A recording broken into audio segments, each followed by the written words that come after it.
What's going on, guys? It's Jimmy here. Welcome to our daily show. We discuss everything going on here in our country that you need to know about here on a daily basis.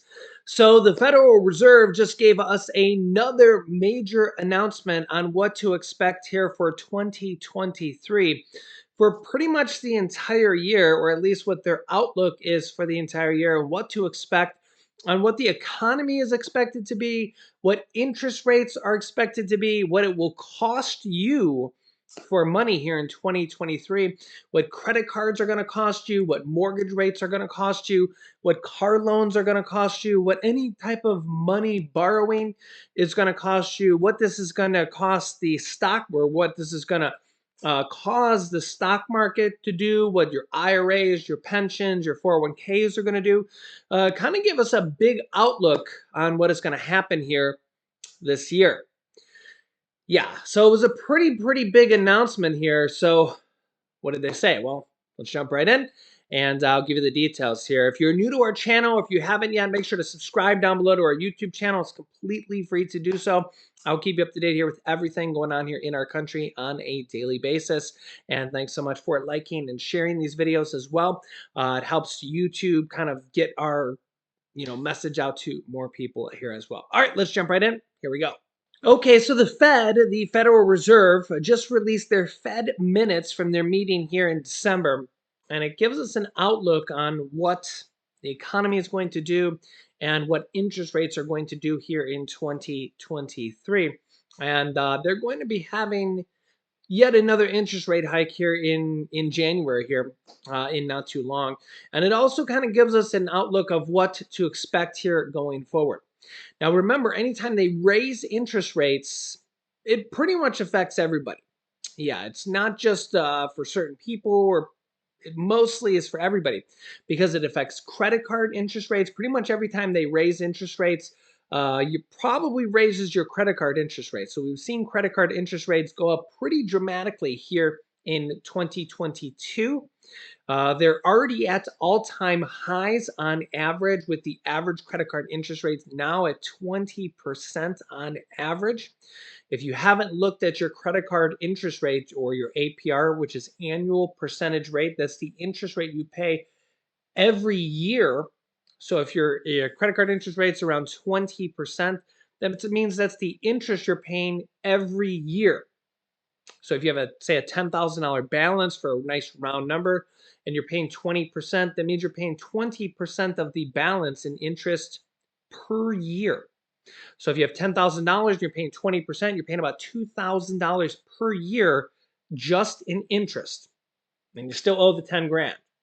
That's the principal. You still owe that. The highest credit card interest rate, about 35%, and yet when they go to raise interest rates, that means that they can go even higher. Now, every bank or every credit card is different. So that doesn't mean they raise it every single time. Each bank or each credit card company decides when to raise it.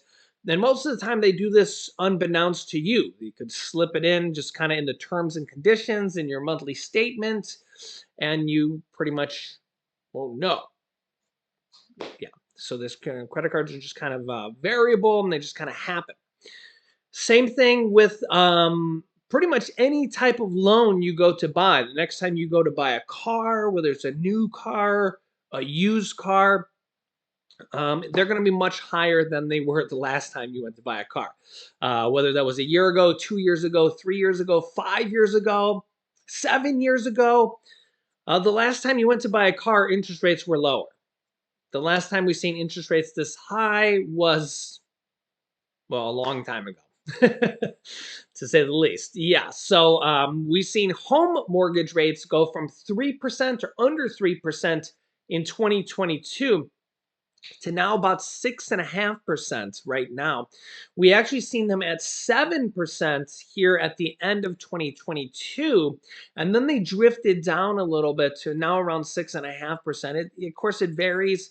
Your credit, if your credit score is worse, they can be higher. And it also varies based on your location here as well.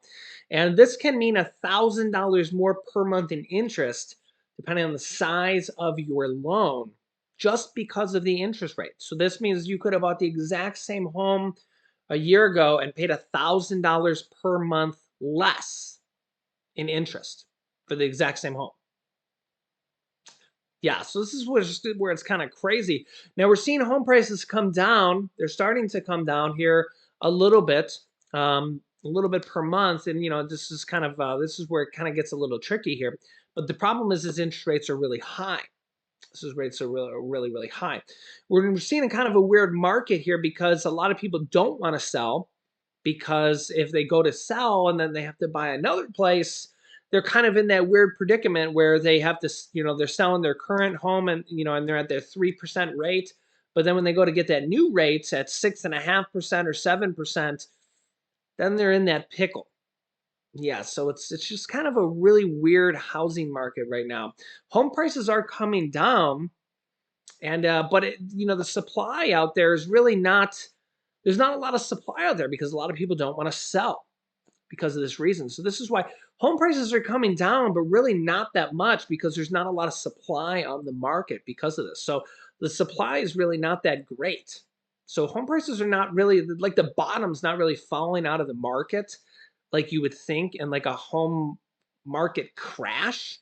So if it weren't for this reason, we'd probably be seeing a home market crash, larger than really what we're seeing. So like we've seen this more like in 2008 and 2009, where we had a home market kind of implosion, and we're not seeing that yet. Really, just because of the lack of homes for sale. If there was a lot more people trying to sell, or if there was a lot more foreclosures on the market than there is now, then we'd probably see a lot more panic and kind of, blood in the streets and, out there and stuff like that. But we're not quite seeing that yet.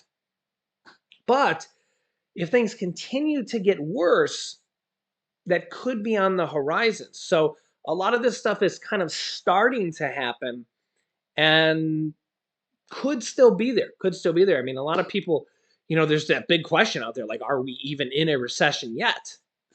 So, that's the age-old question. Like, we had the two consecutive quarters of negative GDP, and then we had one positive quarter, albeit very slightly.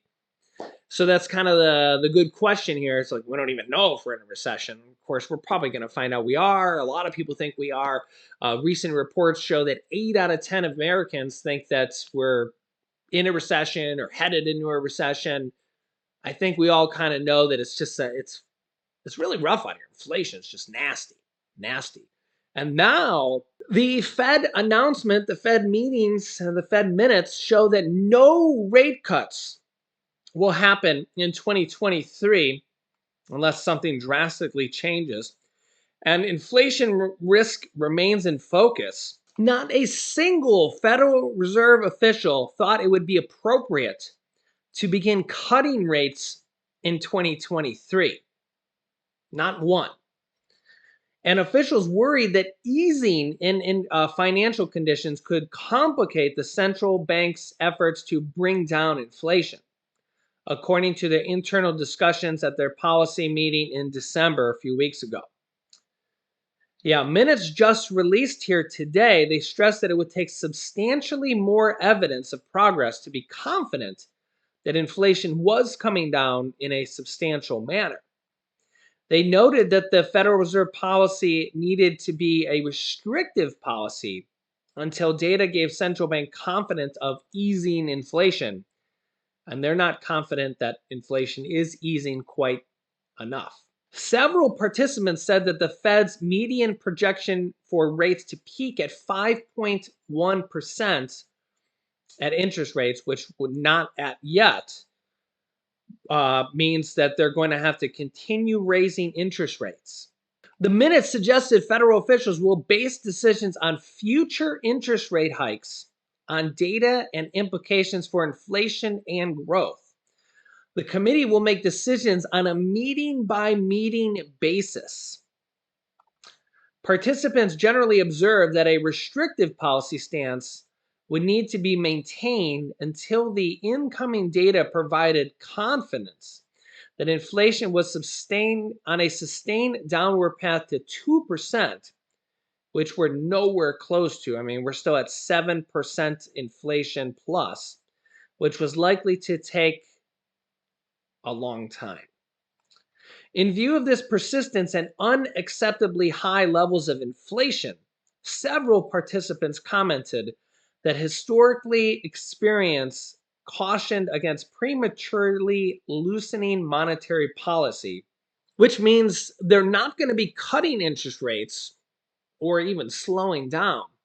They're going to keep raising interest rates for the time being. Yeah.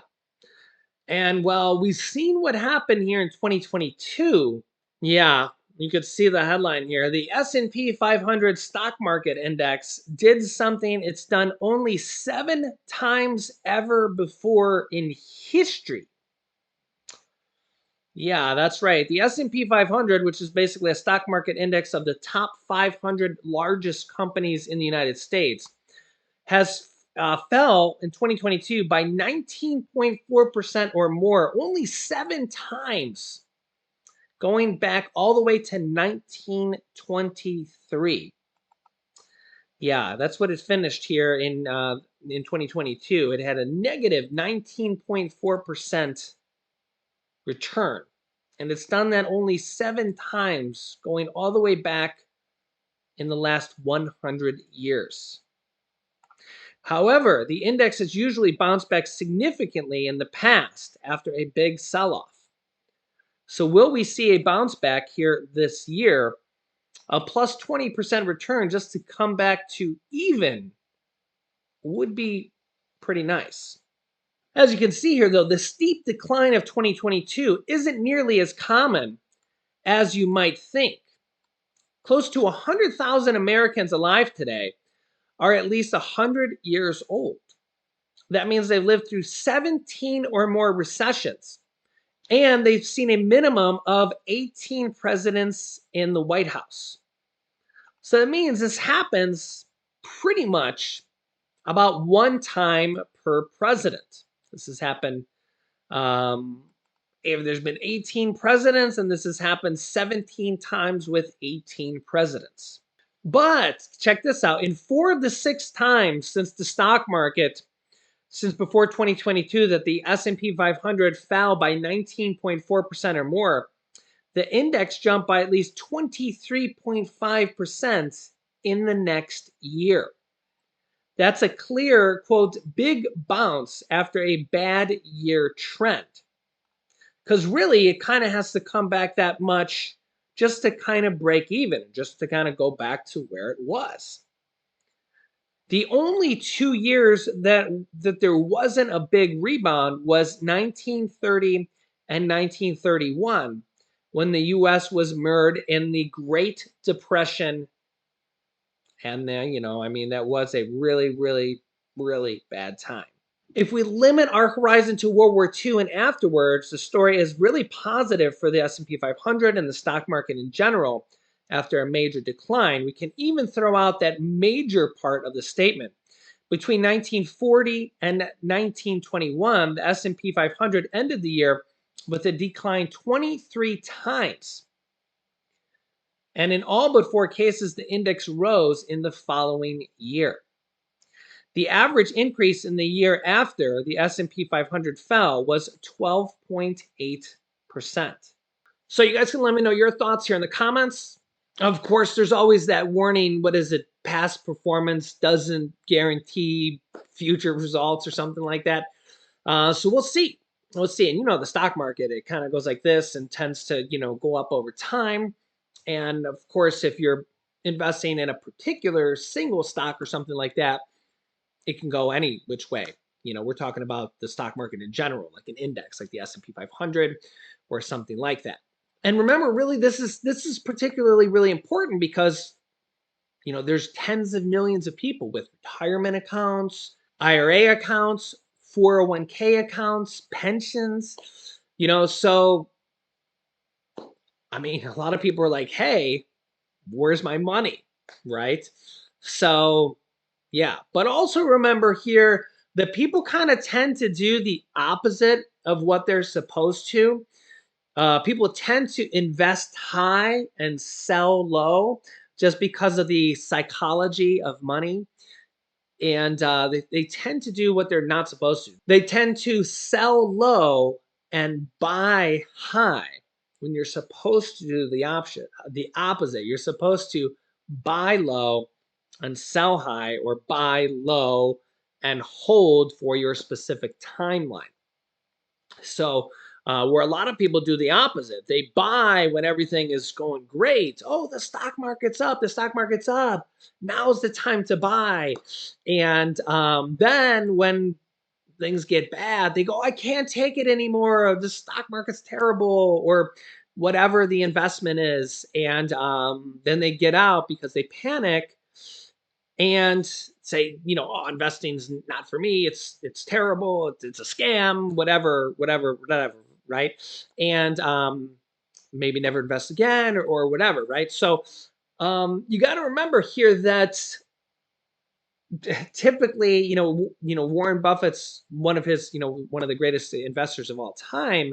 Typically says that, one of Warren Buffett's famous quotes here says, "I will tell you how to become rich. Close the doors and be fearful when others are greedy." So again, when things are going crazy and there's like mania, but be greedy when others are fearful. So when things are low, like right now, might be a good time, especially if you're just funding your IRAs or your 401ks or your pensions. Now it's actually a pretty good time. It's the beginning of the year, and the stock market was down 20%. As long as you're not gonna panic and take everything out, it's a decent time to put your money in for the year. If you're putting your new money in for the year, everything's kind of low. It's a pretty decent time to put that in. Of course, not financial advice. Everybody has a different time frame and different, investment goals and stuff like that. But let me know your thoughts here in the comments. Let me know how you think 2023 is going to be. As long as we don't have Putin use a nuclear bomb, we don't expect the inflation to last forever. But we will see how 2023 shapes up. So let me know your thoughts here in the comments. I'll keep you up to date here. New videos come out here every day at 10 a.m., 3 p.m., and 8 p.m. Eastern Standard Time. Make sure to subscribe down below if you haven't yet, and I'll keep you up to date. You can click here to watch my newest video next, or you can click here to see my new video about 6 new changes to Social Security that you need to know about. So click on one of those videos next. Thanks for watching, guys, and I'll see you in the next video.